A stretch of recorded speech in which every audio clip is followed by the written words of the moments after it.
सतनाम बंदगी साहेब, सतनाम बंदगी साहेब, सतनाम बंदगी साहेब। सतिये पुरुष कबीर कहते हैं,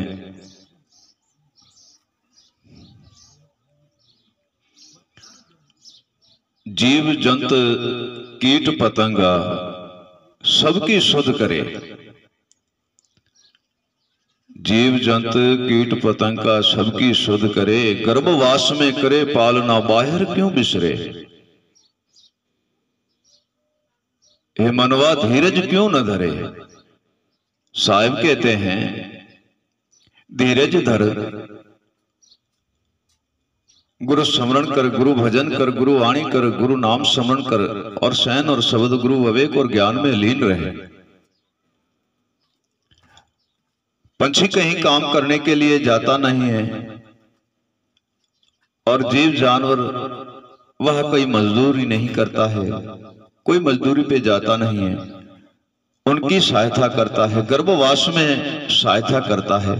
और बाहर आए तो क्यों भूल गए कि हमें कोई वस्तु की प्राप्ति नहीं होती है। नहीं, गर्भवास में पालना करता है, पक्षी पक्ष को देते हैं और सबको ही सहायता करते हैं, सबकी सहायता करते हैं।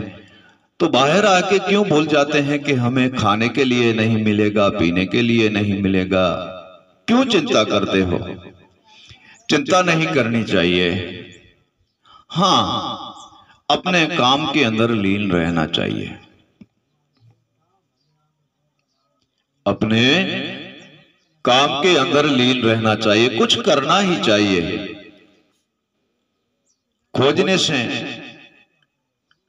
भगवान मिल जाता है, निर्बंधन निराकार परमात्मा मिल जाता है और काम करने से सोया कर्म जागता है।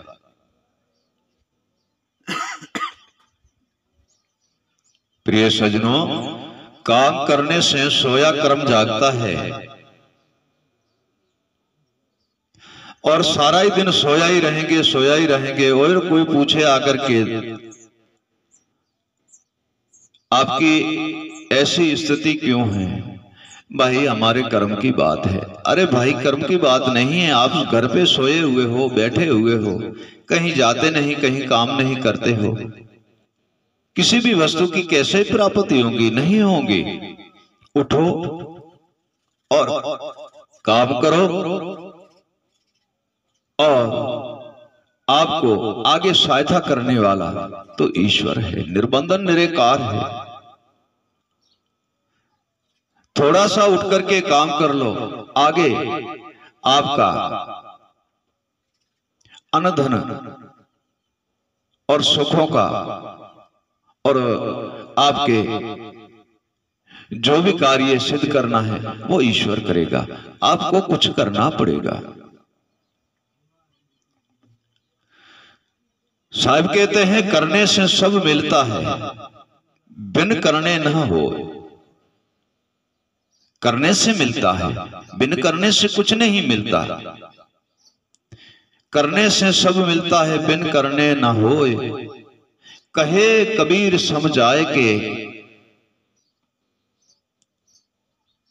चेतन है नरसो। जो चेतन होके जागता है, फिर उसमें चाहे घर गृहस्थी हो, चाहे कामकाज हो, चाहे वणज व्यापार हो, चाहे भक्ति पदार्थ हो, चाहे स्मरण ईश्वर का नाम जपन स्मरण हो, लेकिन करने से होता है। प्रिय सज्जनों, उठ चेतन हो जा तेरी आलस दे उड़ाए। साहिब कहते हैं, उठ चेतन हो जा आलस दे उड़ाए। अनधन माया लक्ष्मी कर काम फल पाए। हे प्रिय सज्जनों, चेतन हो जा, आलस को उड़ा दे और काम काज कर ले, उनसे आप धन भी प्राप्त करोगे और जगत में सुखी और सिद्ध भी रहोगे। ठीक ऐसे स्मरण और भक्ति करने से, जैसे काम करने से हमें धन की प्राप्त होती है, ठीक ऐसे सदगुरु देव के भजन और स्मरण करने से हमको प्रभु परमात्मा की प्राप्ति, निर्बंधन निराकार की प्राप्ति होती है। हम उनके दर्शन करते हैं। आलसी मन दुविधा भ्रम में सदा रहो है सोए। आलसी मन दुविधा भ्रमण में सदा रहो है सोए। कामन करे कमाई का, फिर घर घर रोए। उठकर काम पे नहीं जाता है, कोई कार्य नहीं करता है, कहीं जाता आता नहीं है, कोई भजन बंदगी करता नहीं है। भजन बंदगी बिन कल्याण नहीं है, मुक्ति नहीं है, मोक्ष नहीं है, बंधन से मुक्त नहीं हो सकते हो। और काम काज किए बिना कभी भी घर में सुख संपत्ति की प्राप्ति नहीं ला सकते हो।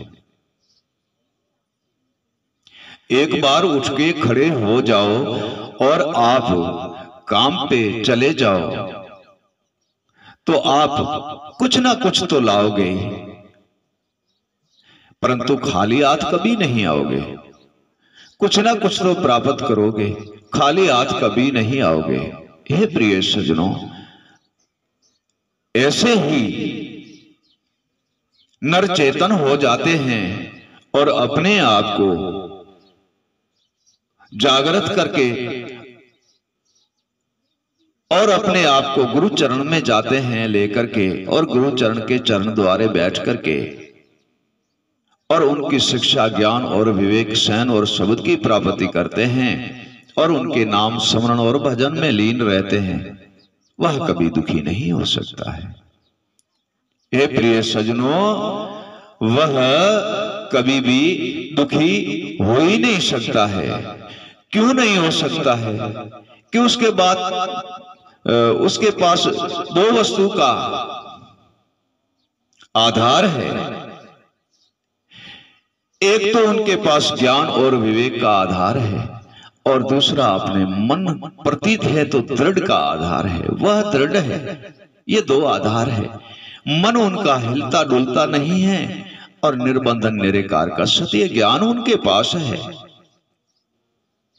और वह इसी संसार में हर वस्तु की प्राप्ति करता है, सहजे भाव से प्राप्ति करता है, सहजे भक्ति करता है और सहजे पद में वह लीन हो जाता है। हे प्रिय सज्जनों, वह सहजे पद में लीन हो जाता है। साहिब कहते हैं, मन वृत्ति तन ध्यार ले। मन से वृत्ति से तन धार कि मुझे क्या काम करना, उसी रंग रूप को सिद्ध कर ले। मन वृत्ति तन धार ले और चित दे गुरु ज्ञान। तामे ही मन को सिद्ध करो कहे कबीर प्रमाण। ये जो चित्त है ना हमारी, ये ज्ञान के अंदर लगी रहनी चाहिए। गुरु सेवा के, गुरु भजन, गुरु स्मरण, ईश्वर निर्बंधन निराकार के भजन और स्मरण में रहना चाहिए। इनसे हम सारी वस्तु की प्राप्ति कर सकते हैं, हर वस्तु की प्राप्ति करते सकते हैं। क्यों? कि मन हमारा दृढ़ है, सुरता हमारी सिद्ध है और चिंता है नहीं। चेतनता प्रकट हो गई, चिंता मिट गई, चेतनता प्रकट हो गई, अंधेरा मिट गया, ज्ञान की प्राप्ति हो गई और जितने भी भ्रम से वह सब भ्रम नाश हो गया और चेतन बन गए और सीधे रास्ते पे चल गए। फिर उनकी हर जगह पे ही प्राप्ति है। काम से प्राप्ति है, व्यापार से प्राप्ति है, गुरु भजन स्मरण में प्राप्ति है, जिज्ञासु गृह आश्रम की उन्हें प्राप्ति हो और वह सहजे ही सहजे सुखी रहता है। नाम स्मरण भजन में भी वह सुखी है, गृह आश्रम में भी वह सुखी है और अपने भाव और पदार्थ में भी वह सुखी है। हे प्रिय सज्जनों, क्योंकि वह उसका मन दृढ़ है और वह स्वयं सदगुरु की दया से जागृत और चेतन हो गया है। सदगुरु की दया से वह जागृत और चेतन हो गया है। जब वह जागृत और चेतन हो जाता है तब वह सत के पद पे चलते हैं और जिज्ञासु गृह आश्रम को सिद्ध भी करते जाते हैं और नाम स्मरण और भजन में लीन भी रहता है। हे प्रिय सज्जनों, ये दोनों पदार्थ उनके सिद्ध हो जाते हैं, भक्ति पदार्थ और जिज्ञासु गृह आश्रम पदार्थ, ये दोनों ही सिद्ध हो जाते हैं उनके। ईश्वर निर्बंधन निराकार की भक्ति करना, इनमें चाहे स्त्री हो तथा चाहे पुरुष हो, इन दोनों का ही करना चाहिए। फिर आगे चल के चाहे बेटा हो चाहे बेटी हो, इनको करना चाहिए।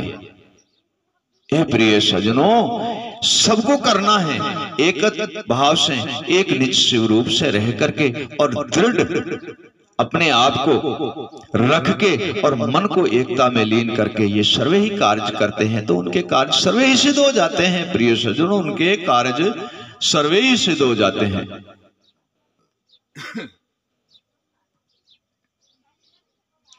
कोई भी उनके कार्य निष्फल नहीं होता, सारे सफल ही सफल हो जाते हैं।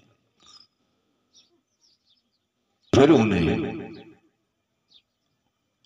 कोई भी इसी संसार के अंदर हिला डुला नहीं सकता है, क्योंकि उनका चार भाव भविष्य के पदार्थ जो है चारों उन्होंने सिद्ध मिले हुए हैं। माता पिता गुरु संत और ईश्वर।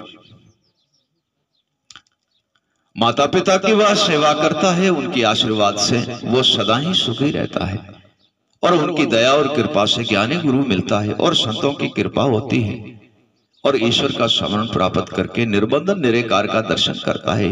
ये चारों पदार्थ जिसके सिद्ध है वो इसी भवसागर से पार है और इसी जिज्ञासु गिरि आश्रम में रह करके भी वह स्वर्ग भोगता है। स्वर्ग कहते किसको? स्वर्ग इसको कहते हैं ये देह मानव की, इनको ही तो स्वर्ग कहा जाता है। प्रिय सज्जनों, मानव की देह को ही स्वर्ग कहा जाता है। फिर रही भोगने की बात, तो स्वर्ग भोगने का कारण यह है जब तक ये चारों ही वस्तु एक जगह पे दृढ़ और दृढ़ नहीं है तब तक वह स्वर्ग नहीं बन सकता है। मानव की देह देवदेही नहीं बन सकती, फिर तो वो मानव की यूं भोग रहा है, लेकिन मानव देव नहीं बन सकता है। मानव की जूनी भोग रहा है, जैसे पशु योनि है, पक्ष योनि है, कीट पतंगा योनि, ऐसे मानव की वह योनि बना देता है, परंतु वो मानव देव नहीं बन सकता है। और जिसके पास ये चारों पदार्थ सिद्ध है, माता पिता गुरु संत ईश्वर की जिसने सेवा की है, ये चारों ही पदार्थ उनके सिद्ध है, तो वो सर्वे ही सुख भोग सकता है और सर्वे ही काम काज सब में वह सिद्ध रहते हैं और निर्बंधन निराकार का भजन भी कमाते हैं और परम तत्व परमात्मा का वह दर्शन भी करते हैं। हे प्रिय सज्जनों, ऐसे रहने से हमारा जिज्ञासु गिरि आश्रम सिद्ध रहता है और हम घर बैठे ही ईश्वर निर्बंधन निराकार की प्राप्ति कर लेते हैं और अविगत पुरुष अविनाश का दर्शन करते हैं और जिज्ञासु आश्रम में भी सिद्ध रहते हैं। जिज्ञासु आश्रम में भी सिद्ध रहते हैं। हे प्रिय सज्जनों, सत्य पुरुष कबीर कहते हैं जिज्ञासु आश्रम सिद्ध है, ताको सिद्ध कर रहा, सिद्ध है लेकिन सिद्ध करने से सिद्ध होता है। जिज्ञासु आश्रम सिद्ध है पर ताको सिद्ध कर राख, कर सेवा गुरु बंदगी और मुख से साचा भाग। मुख से सत बोलना चाहिए, सत वचन पे चलना चाहिए, सत्य ज्ञान पे रहना चाहिए, सत्य वस्तु की प्राप्ति करनी चाहिए, सत्य विवेक का स्मरण करना चाहिए। तो जगत के अंदर ऐसी कोई भक्ति है ही नहीं। जिसको सत्सबद कहते हैं, उसको सत बोलने की बात है, वही सत्सबद है। सदगुरु ने आपको शब्द दिया, बोले हाँ हमने गुरु तो कर लिया, शब्द तो दिया सतगुरुदेव ने, फिर क्या हुआ कि हाँ गुरु जी कुछ बातें ऐसी बताता कि मेरे समझ में नहीं आती। अब कैसे उनके समझ में आएंगी, क्योंकि उसी रास्ते से उसको लगन ही नहीं है, प्रेम ही नहीं है, उस तरफ वह गया ही नहीं है, तो उसे कैसे समझ आएंगी। परंतु धीरे धीरे धीरे धीरे धीरे उसी रास्ते पे चलने लगेगा और जाएगा ही नहीं, सुनेगा ही नहीं, मन को वैराग ही नहीं है, उस बात से प्रेम नहीं है, तो प्राप्त होने वाला है नहीं। फिर जिज्ञासु गिरि आश्रम में भी दुख है, भवसागर के अंदर, और दर्शन पाना तो वैसे ही महाकंठिन है, दर्शन वह कर नहीं सकते हैं। साहिब कहते हैं ना, क्या किया तुम आए के, आया तब क्या किया था आपने, क्या वचन दे करके आए थे आप। क्या किया तुम आए के, क्या किया तुम जाए, गए तो क्या लेके गए। क्या किया तुम आए के, क्या किया तुम जाए, इधर का रहा न उधर का, और दिया मूल गमाए। ना तो जग्यासु के आश्रम में सिद्धरा, ना निर्बंधन निरेकार ईश्वर की भक्ति के, ना गुरु संतों के चरण द्वारे गए और उनके ना तो ज्ञान और विवेक में लीन रहे, ना उनके उपदेश और वाणी सहन और शब्द की स्मरण में लीन रहे। आए तो भी कुछ भी नहीं किया, आए तो जग्यासु सिद्ध नहीं रहा, गए तो अपना भविष्य को बिगाड़ कर चले गए। हे प्रिय सज्जनों, और जब माता पिता गुरु संत ईश्वर की सेवा करोगे तो आओगे वह जग्यासु भी आपका सिद्ध रहेगा, और जाओगे तब परम तत्व परमात्मा के दर्शन करोगे। क्योंकि ये चार पदार्थ है, माता पिता गुरु संत और ईश्वर, ये चारों पदार्थ सिद्ध रहे, वही जगत के अंदर सिद्ध है। और ये सिद्ध जब होगा तब तुम ज्ञानी गुरु के चरण जाओगे, पूर्ण गुरु के चरण जाओगे, पूर्ण संतों के सत्संग सुनोगे, तब जाके ये आपको प्राप्ति होगी। नहीं तो प्रिय सज्जनों होने वाली है नहीं। और इनको प्राप्त करने के लिए हमें स्वयं अपने आप को गुरु के द्वारे जाना पड़ेगा। हमने पढ़ तो लिया शास्त्र विद्या, गुरु के पास हम पाठशाला में गए, विद्या पढ़ ली, शास्त्र पढ़ लिया, परंतु एक एक अक्षर का वर्णन अलग अलग अर्थांत करके सुनाते हैं, तब जाके हमारे बुद्धि के अंदर वह बात बैठती है। ठीक वैसे सदगुरु देव के पास जाने से हमें भिन्न भिन्न प्रकार के ज्ञान और विवेक के द्वारा सदगुरु देव शास्त्र और ग्रंथों का वर्णन करके सुनाएंगे, तब जाके हमारी समझ और हमारी बुद्धि के अंदर वह बात बैठेगी, तब हम जाके उन वस्तु को प्राप्त करेंगे। प्रिय सज्जनों, खाली वाचक करने से हमें कुछ ही प्राप्ति नहीं होता है। अर्थ नहीं कर सकते हैं, उनका भिन्न भिन्न प्रकार से वर्णन नहीं कर सकते हैं। क्यों नहीं कर सकते कि ये तो भेद और ये तो ज्ञाता स्वयं सदगुरु देव के पास है, ये तो विवेक और ज्ञान अर्थात सदगुरु देव के पास है। हमारे पास वाचक है, हम वाचक को अंदर अर्थात और उनकी जो छुपी हुई ज्ञाता वस्तु है उसको हम पा नहीं सकते हैं। ये तो हमें एक एक अक्षर का भिन्न भिन्न प्रकार से अनेक भाव और प्रकाश से सदगुरु देव ही हमें उपदेश करते हैं और समझाते हैं, तब हमारे पास वेदों की ज्ञाता आती है। ठीक ऐसे गुरु बिना ज्ञान और विवेक, गुरु सैन और शब्द, गुरु समरण और भजन और वाणी को समझने के लिए विवेक की प्राप्ति होती है, अनुभव और यथार्थ की प्राप्ति होती है, वह सदगुरु बिना नहीं होती। और जब सदगुरु मिलता है, ज्ञानी गुरु मिलता है और पूर्ण संतों की सत्संग मिलती है, तब जाके हमें प्राप्त होता है। ये प्रिय सज्जनों, तब जाके हमें प्राप्त होता है, नहीं तो नहीं होता है। और जब तक हम गुरु संतों ईश्वरों की सेवा नहीं करेंगे, माता पिता की सेवा नहीं करेंगे, गुरु स्मरण भक्ति भजन में लीन नहीं रहेंगे, तब तक हमें मिलना महाकंडन है, नहीं मिल सकता।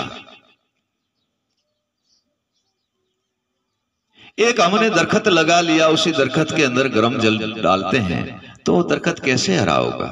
नहीं होगा। और उसी दरखत के अंदर ठंडा जल डालेंगे उनकी, तो वह दरखत हरा होकर के, बड़ा होकर के छाया भी देगा और फल भी देगा। ठीक वैसे माता पिता गुरु संत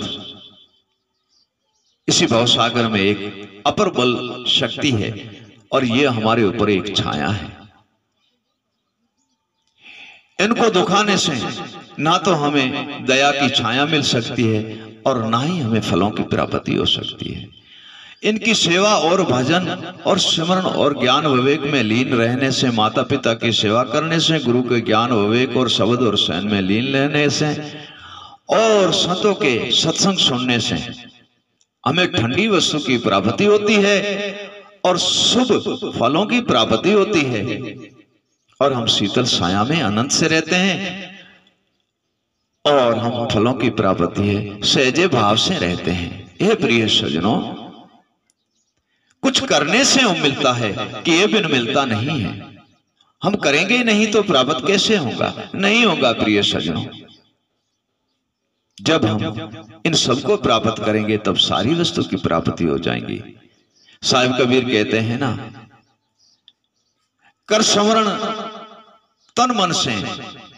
साहिब कहते हैं कर स्मरण तन मन से और सदा गुरु गुण गाए, माता पिता की कर सेवा। साहिब कहते हैं माता पिता की कर सेवा, अगम अगोचर पद दिखाए। माता पिता की सेवा करोगे तो आशीर्वाद देंगे माता पिता। माता पिता आशीर्वाद देंगे तो हमें ज्ञानी गुरु मिलेगा। ज्ञानी गुरु देंगे मिलेगा तो हमें अगम अगोचर पद की प्राप्ति सदगुरु देव कराएंगे। और संतों के सत्संग में जाएंगे तो हमें संत से सैन मिलेंगे, ज्ञान मिलेगा। उनके दर्शन से, उनकी दया से हमें सैन, संतों की सैन और शब्द मिलने से, ज्ञानी गुरु की दया से हम अविगत पुरुष अविनाश के दर्शन करेंगे। माता पिता की सेवा कीजिए, गुरु स्मरण में चित लाए। सत्य पुरुष कहता है कबीर साहब, माता पिता की सेवा कीजिए, गुरु स्मरण चित लाए, संतन की सत्संग में जा अविगत सैन को पाए। संतों के सत्संग में जाएंगे तो अविगत सैन की प्राप्ति होगी। सदगुरु देव के द्वारे से बंधन से मुक्त होंगे और माता पिता की दया से हम भवसागर में जन्म धारण करके आते हैं। जब जन्म धारण करते आते हैं तो सदगुरु के पास जाना पड़ता है। सदगुरु बंधन से मुक्त कराता है। गुप्त सैन संतों से हमें सत्संग में प्राप्ति होती है। इन सबकी चारों की दया होती है, तब हमें निर्बंधन निरंकार ईश्वर का दर्शन होता है और बंधन से मुक्त हो जाते हैं। सत्य पुरुष कबीर कहते हैं अविगत सैन गुरुदेव की और तुझको राह सुनाए। सत्य पुरुष कबीर कहते हैं अविगत सैन गुरुदेव की तुझको राह सुनाए, बंधन से मुक्त करे और सत की धाम पहुंचाए। सदगुरु की सैन ऐसी है, सदगुरु की शब्द और विवेक और ज्ञान ऐसा है, बंधन से मुक्त करके अविगत धाम पहुंचाते हैं और निर्बंधन निरंकार का दर्शन कराते हैं, सतपद में लीन कर देते हैं और इसी बंधन से मुक्त होकर अविगत पुरुष का दर्शन करते हैं। सतनाम बंदगी साहिब, सतनाम बंदगी साहिब, सतनाम बंदगी साहिब।